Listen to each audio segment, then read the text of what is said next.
샬롬. 오늘 하루도 여러분들에게 하나님의 은혜와 우리 주 예수 그리스도의 평강과 성령의 인도하심이 함께 하시는 하루가 되시기를 바랍니다. 오늘은 이사야서 56장 1절로 12절의 말씀을 가지고 이방인의 구원이라는 주제로 우리가 묵상한 것을 큐티로 나누어 봅니다. 55장에서는 신앙과 회개의 요구에 따르는 구원의 초청을 말하였고, 본 56장에서는 이사야가 회개의 값있는 열매를 맺을 의무를 강조하고 있습니다. 그리고 신앙으로 순종하기를 요구하고 있습니다. 본문 1절로 2절을 우리가 봉독해 봅니다. 1절에 여호와께서 이같이 말씀하시되 너희는 공평을 지키며 의를 행하라. 나의 구원이 가까웠고 나의 의가 쉬 나타날 것입니다 하셨은즉, 2절에 안식일을 지켜 더럽히지 아니하며 그 손을 금하여 모든 악을 행치 아니하여야 하나니 이같이 행하는 사람, 이같이 굳이 잡는 인생은 복이 있느니라. 아멘.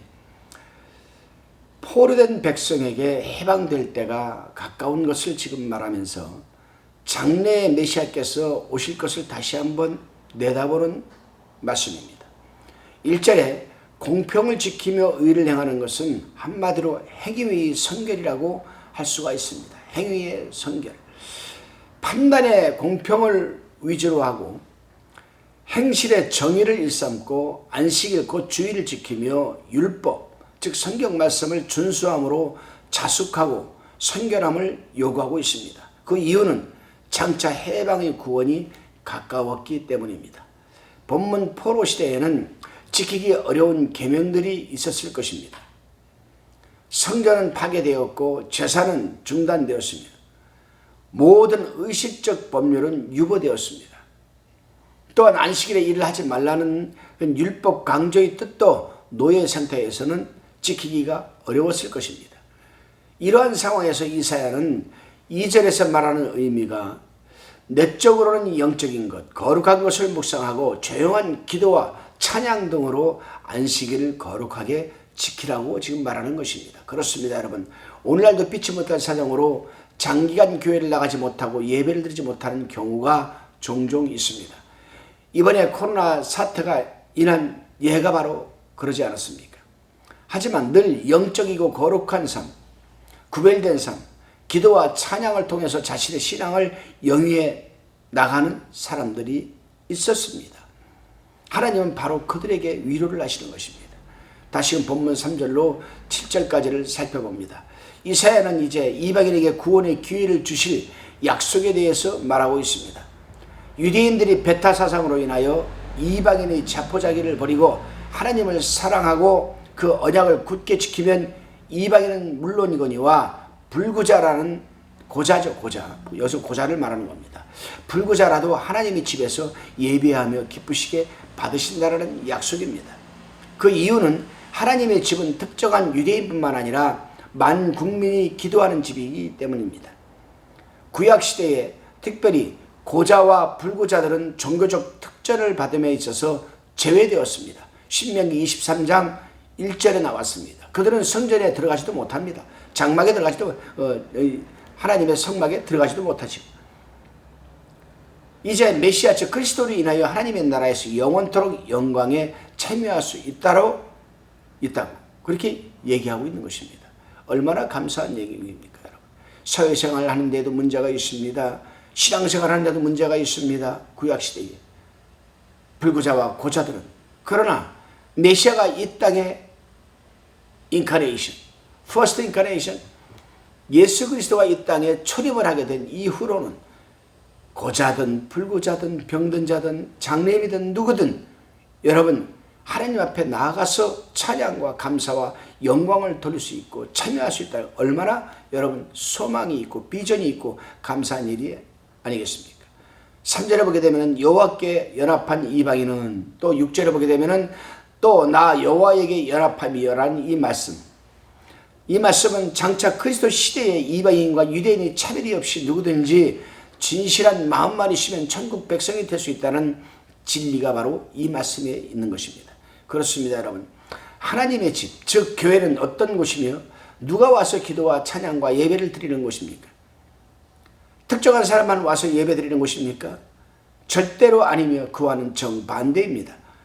기득권자들이 설치는 곳이 아니라 교회는 세상에서 상처받고 버림받고 억울하며 의지할 곳이 없는 자들이 와서 상처를 치유받고 회복되어 다시금 세상에 나가서 하나님의 영광을 위해서 살 수 있게끔 예배를 통한 회개와 회복을 할 수 있도록 돕는 곳이 바로 여러분 교회가 아니겠습니까?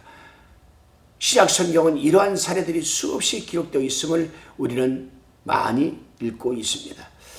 이사야 선지자는 이제 8절에서 여러분 그 12절에서 어떤 말씀을 하고 있느냐, 하나님의 선민을 회복시키는 동시에 이방인을 축복한 것을 재차 약속하고 있습니다.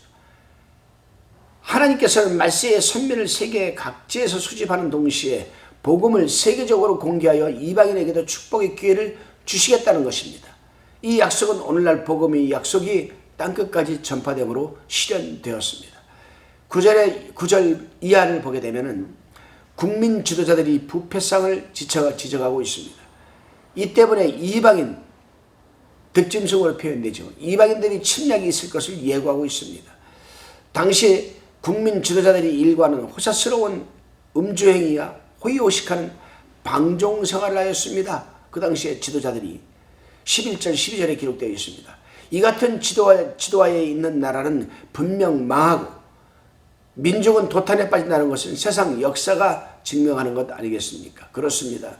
점점 세상은 암울하기만 합니다. 그럼에도 불구하고 지도자들은 호의호식하면서 탐심이 그 도를 넘어서 매일 언론에 공개되고 있음에도 불구하고 그들은 눈 하나 깜짝하지 않고 있습니다. 왜 그렇습니까, 여러분? 왜 그렇습니까? 오늘날도 여러분 보십시오. 이 시대에도 보십시오. 아니, 요즘도 보십시오. 국민의 지도자라는 자들이 얼마나 여러분 타락했습니까? 호의호식하고 있습니까? 백성들은 눈코만큼도 생각하지 않습니다. 의식하지 않습니다. 자기들만 잘 먹고 잘 살고 하면 됩니다. 여러분, 참으로 안타깝습니다. 그렇습니다. 사람이 쾌락에 취하면 내일 일에 대하여 근심하지 않습니다.